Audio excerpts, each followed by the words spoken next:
Hello and welcome to this lecture, which is an introduction lecture to this series on family law, and we'll be looking at which topics I intend to cover in this family law series. Firstly though, a bit about me. My name is Charlie and I'm a law LLB student at the University of Leicester. And shall we go straight into looking at what the aims for this session are? So after this session, you should be able to outline the topics which I intend to cover in this series, as well as describe the main skills which will be developed in this topic. But firstly, before I get into that, a bit of general information about this series. This is family law, obviously, and this is not replacing lectures which you might have if you're doing this as part of your university degree. This series is for consolidation and revision only, and that's the same to me. I'm going to be using this content for consolidation and revision myself, but it will not replace any of your actual teaching sessions with your academic staff wherever you're taking family law module, if you are indeed a law student. Otherwise, if you're a member of the public who's just interested, then you're very, very welcome. And if you do have any questions at all, please put them in the comments section below and I will try to respond to them. And if you are a student who will be doing family law, do check the individual course details because there might be some differences, as not every course is the same. You might not cover some of the topics I'll be covering. You might include additional topics which I will not be covering. And a note on revision as well. This kind of thing, power presentations, online lectures, podcasts, whatnot, is a really good way to revise, I would say, because you can go on a long walk or run or whatnot and do housework whilst listening, and you're getting that passive information. You're being exposed to the information again, which I believe can be really useful for exams. However, if you want to do your very, very best, you cannot just rely on passive revision like this, but you must also do active revision, such as past questions, mock exams, and essentially test your memory. And on the topic of assessments, if you are doing this as part of your degree, there's lots of different possible assessment types. So there's multiple choice questions, single best answers, which is particularly popular for those professional law courses. You might be looking at essays and critiquing the law or saying what the law ought to be. Problem questions, which is applying the law. Case comments, where you're going to look in depth at cases and then analyse them. Or maybe it's presentations. And so I can obviously not cover all of these possible assessment types, but I do intend to, in due course, create what's essentially going to be tutorial/seminar type questions, which you might expect to see in your exams, and I hope to then eventually do some seminar tutorial type videos as well, going through those responses in order to help you prepare for your exams. So if that's something you want to see, please do let me know in the comments section. But then again, what skills can you expect to develop? So critical analysis will be a big one, seeing whether the law is right, whether the law needs reforming, especially in family law as well actually. Is the law going a bit too far in interfering with private family life, especially considering the Human Rights Act and the European Convention on Human Rights, which has respect for private life? We'll also be practicing problem spotting and solving through mainly the problem questions and other scenarios, which I will try and incorporate into these lectures, as well as communication, and this can be both written and oral communication, and hopefully we will develop effective communication when we're explaining and talking about this law. And independence will be a very big area which we will be practicing, which you will be practicing if you're doing family law module, as well as teamwork, because you might find yourselves working together, maybe study groups or maybe working in a legal advice clinic providing family law legal advice, which are both very good things which I would highly recommend. But anyway, let's go straight into seeing what topics I intend to cover. So, as I'm sure you're aware, the idea of family has changed dramatically over the last few years. I say a few, the last 10, 20 years plus. So we will start by actually looking what is a family, what is family law, and look at both the international side of it, how do families vary around the world, as well as family law trends. But of particular interest here for me, we will be looking at just how families in the UK have changed. So, for instance, once upon a time, it was a very traditional idea that marriage, for instance, man and woman only could get married.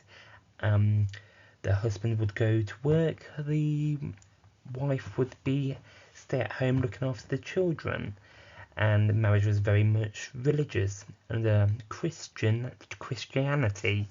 Whereas now it's changed dramatically, where the marriage is less governed by Christianity and more governed by the law. The law is less affected by religion now.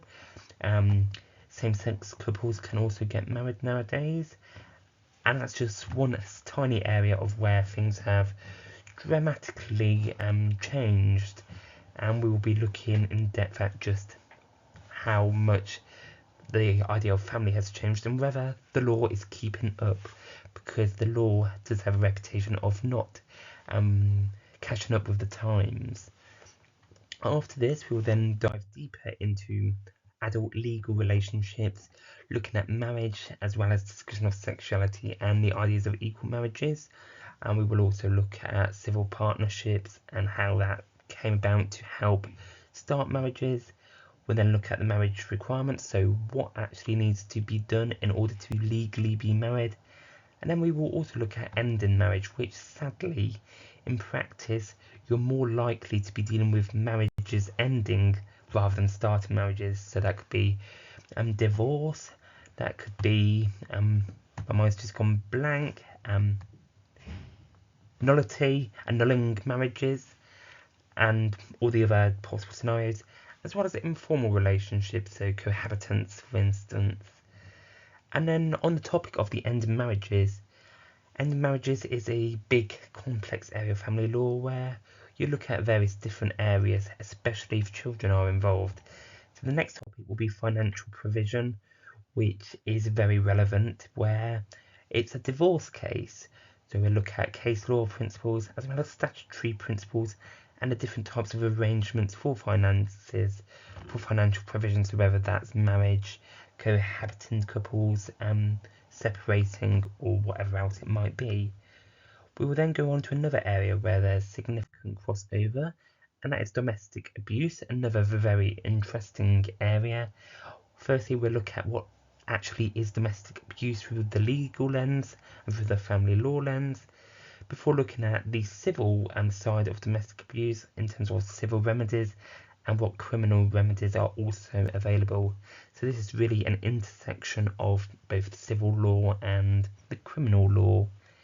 Then after this half of the module, the series, we will go on to arguably one of my favourite areas of family law, and that's the children's side of it.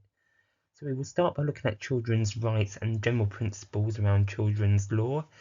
So as I say, children's rights and child law in the UK, well, England and Wales I should say. We're just looking at the law of England and Wales, as well as then international children's rights.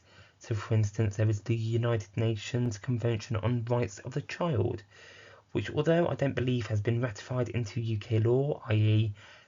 there's no legal basis for that in England and Wales, is still a very important and influential piece of advice, guidance, legal information.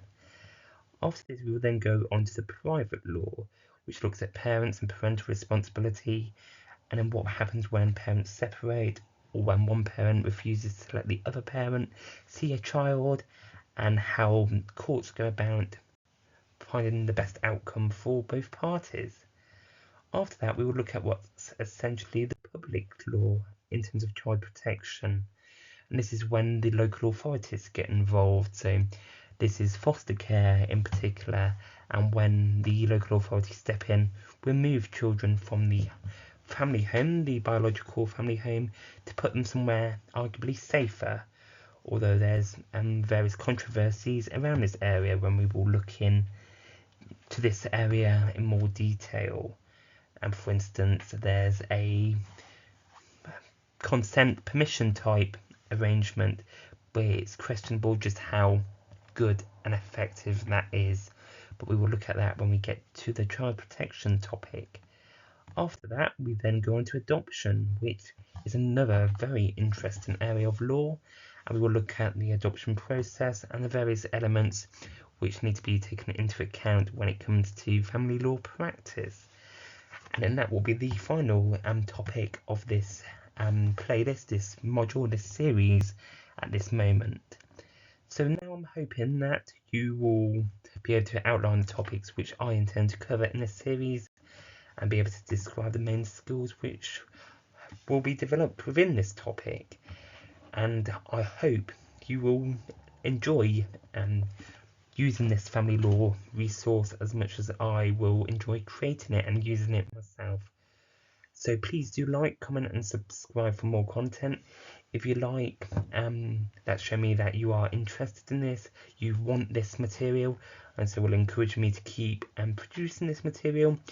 Please do comment, whether that's questions or feedback, put it in the comments and I will try my best to respond and do what I need to, as well as subscribe for more content. If you subscribe, I know there's a clear demand and you will get notified when I release more content like this.